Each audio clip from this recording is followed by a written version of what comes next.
Hello Year 9. I'm just going to guide you through the knowledge organiser. So we did the knowledge organiser for the medieval period, and you'll need to return back to the knowledge organiser, which hopefully you've all kept in a really safe place, ready for this moment when we're returning to complete the second part of the knowledge organiser, which focuses on the Renaissance period.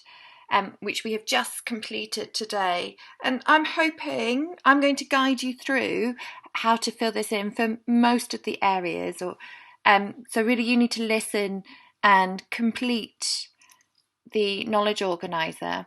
And I'll give you as much help as I can, but also give you the opportunity to show off your learning and understanding of the Renaissance period. And obviously, and hopefully you've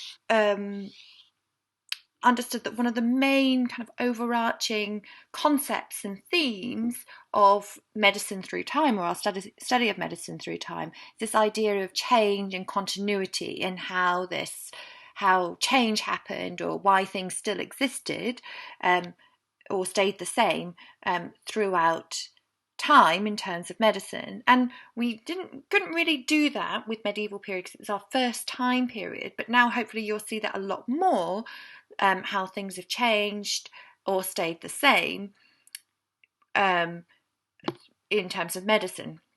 And also we need to think that the rate of change as well not everything didn't change all at the same time.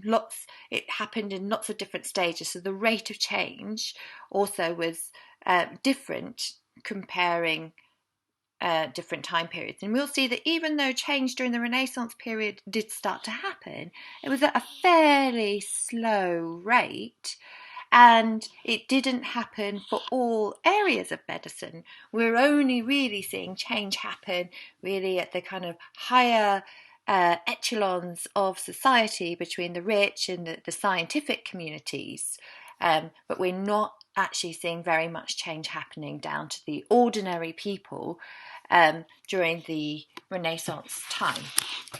So we're going back to the knowledge organiser, and you can see that there's a section which you need to complete for description and key facts, and then you're going to be talking about the impact. So this is what I was talking about here, the change or the continuity. Was it big? Was it small?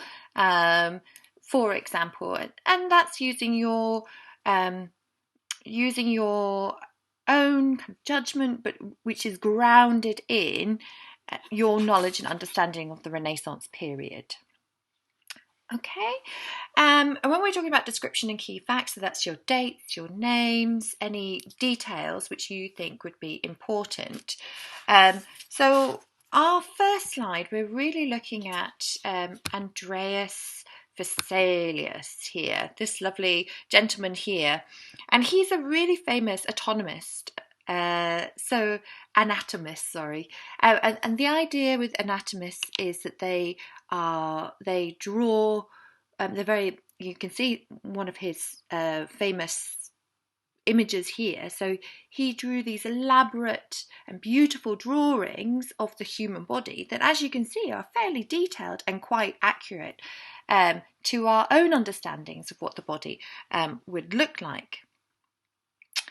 So he was a very important individual, and he became a lecturer in surgery. Vesalius had a deep interest in the human body and was keen to share his discoveries with the rest of the world. And his first publication was in 1537, and it's called The Six Anatomical Tables, and it showed the different parts of the human body. And this picture here is an image from that book.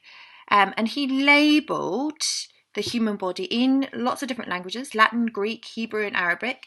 3 of the 6 drawings showed a human skeleton, which Vesalius himself had assembled. He used the publication in his lectures, and they were very popular with his students and colleagues.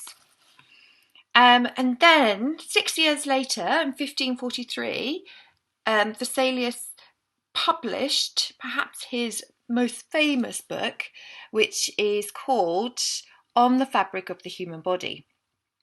And he'd been able to carry out a large number of dissections thanks to the local magistrates who allowed him to use the bodies of executed criminals.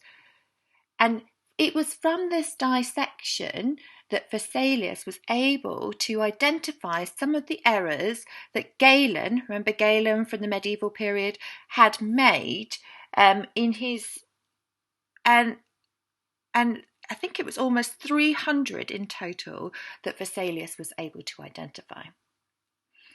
So some of the mistakes that Vesalius pointed out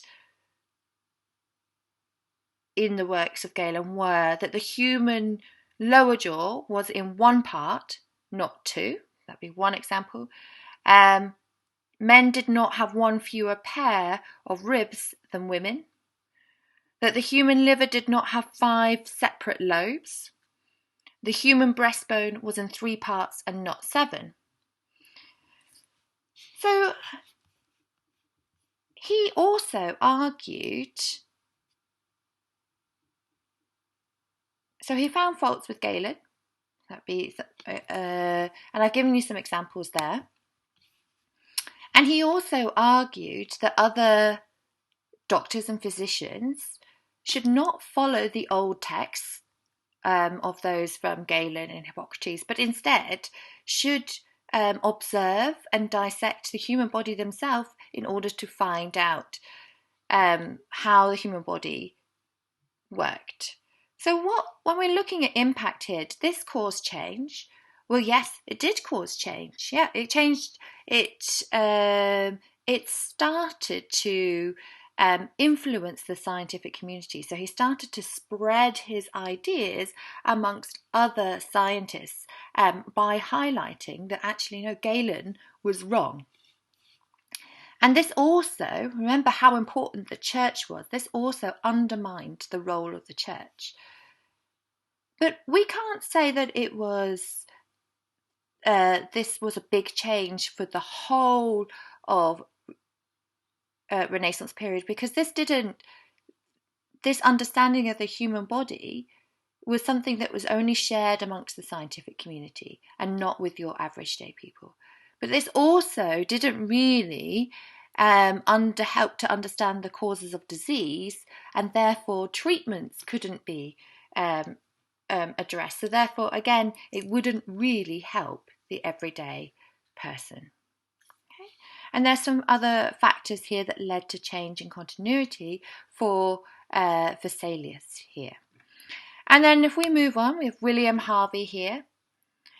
Oh, I should stress this is key individual, Fabricus. So, and there's change again, as I'm saying, it doesn't just kind of happen overnight. So Andreas Vesalius influenced this gentleman here, Fabricus,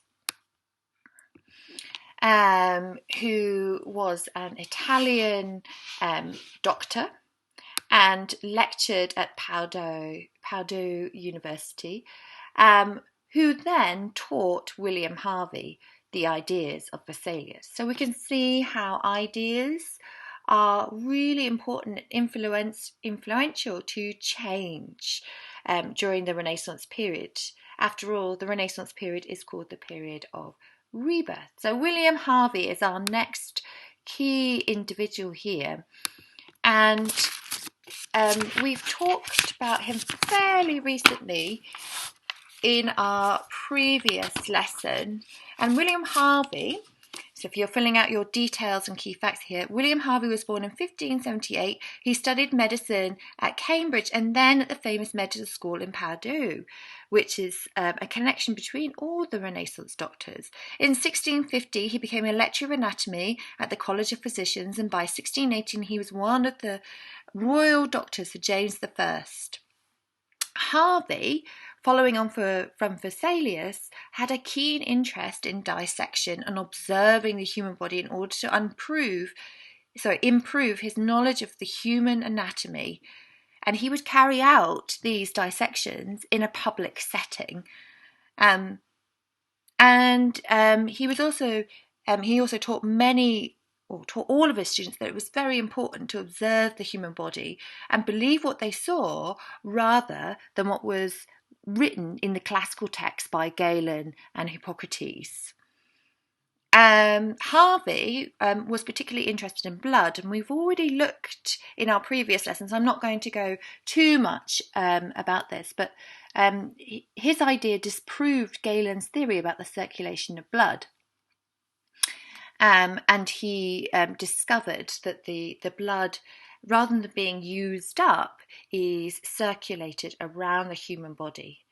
And his ideas, or his discovery, which influenced other scientists, doctors, to observe their patients and to have a better understanding of the blood circulation. So again, if we move back to the impact, we can say that this did cause change. But we can say it was kind of an important change. But again, it was only really amongst the scientific community, with other doctors and physicians. Again, not really with the ordinary people. Probably wouldn't have much knowledge of what Harvey had discovered. But again, it was significant because it was undermining some of the key texts and key doctors from the medieval period who had such a grip on medicine during the medieval time, namely Galen. Okay, and then we move on to Sydenham. So Thomas Sydenham was called the English Hippocrates. So he came after Andreas Vesalius, and he came after William Harvey.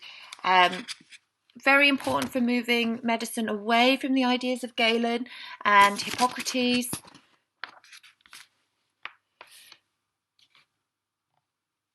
And he refused to rely on medical books when diagnosing patients' illness. Instead, he made the point of closely observing the symptoms and treating the diseases causing them. This was a change from the medieval methods of treating each of the symptoms separately, instead of seeing them all as a side effect of one cause, which is what the Four Humans did. Sydenham did. So, yeah, I've just lost my train of thought there. Oh, yeah. So, according to the theory of the Four Humors, a patient's disease was personal to them. It was caused by any number of individual factors, including the weather, diet, and the patient's particular balance of humours, which differed from person to person. This meant that treatment also varied from person to person. Sydenham did not believe this, and instead he encouraged his students to observe their patients, note down their symptoms in detailed descriptions, then look for remedies to tackle the disease rather than the individual's balance of humours. He then theorised that the nature of the patient or the person had little to do with the disease. And this was quite a modern idea for the time, and it laid the foundations for a more scientific approach to medicine from the 18th century onwards. Sydenham was not able to isolate and identify the various microorganisms. We do that later on. However, he was able to identify that measles and scarlet fever were separate diseases, which was really important for that period of time. Because they were such common diseases at this point in time. So again, I've given you lots of description and key facts, probably that you can't all fit into that little box there, but maybe bullet point. But again, we can say that this did cause change, and very similar to Harvey and Vesalius, this was a change amongst the scientific community, but less so for the ordinary people. So it was a marginal change, if you would like. Let's see, I'm worried about running out of time because then you get a certain amount of time on to upload to YouTube.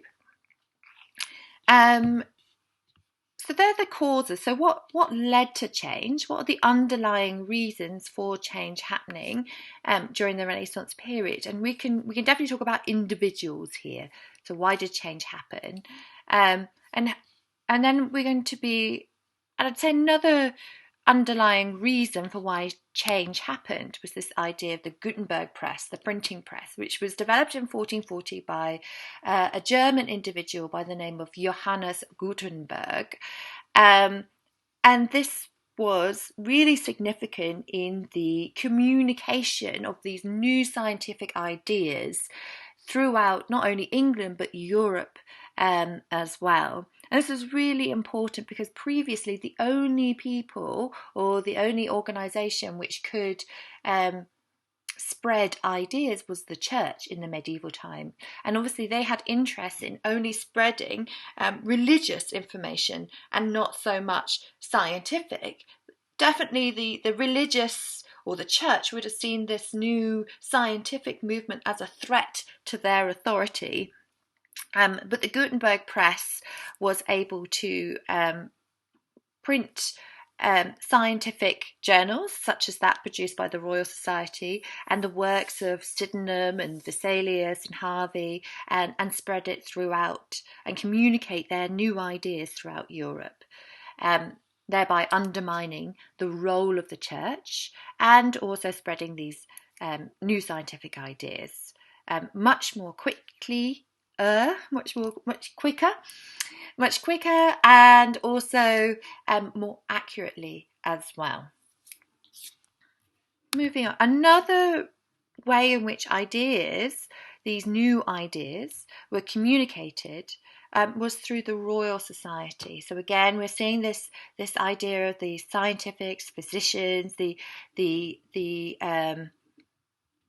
upper echelons of society being able to meet and come together in the Royal Society and exchange their new ideas and be able to influence each other. And this was kind of culminated, or this kind of seal of approval was given by Charles II, who endorsed the Royal Society and funded the Royal Society in 1660.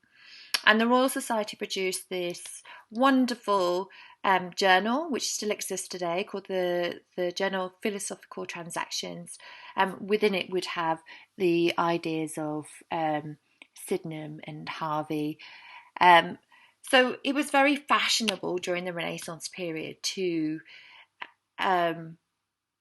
believe in scientific ideas, this move away from the church and religion, and finding new ways of looking at the world. And this really was embedded in the this idea or this philosophical approach called humanism. This new love of learning and looking at the way of the world. So moving back to our little grid here, I've given you lots of description and key facts, and in the second column you're going to be really looking at change and how big or little was this change, and if you can say why as well. You'll need to look back at the rest of your lessons to look at the herbal remedies, and that will be one of the first lessons that we did in the Renaissance period. And the same with the other areas here: chemical cures, transference, hospitals. We haven't done the Great Plague, so you'll have to leave this blank and we'll come back to it when we come back to school together. And prevention, and we're going to see here really the continuity of the four humours. So you probably know quite well by now what the four humours are, and you can just write those in there. And it will be continuity, this last aspect here. And I would arguably say with herbal remedies as well, this is continuity, because they used herbal remedies in the medieval period as well. So I hope this will help you with filling out your knowledge organiser. Any problems, please contact your teacher.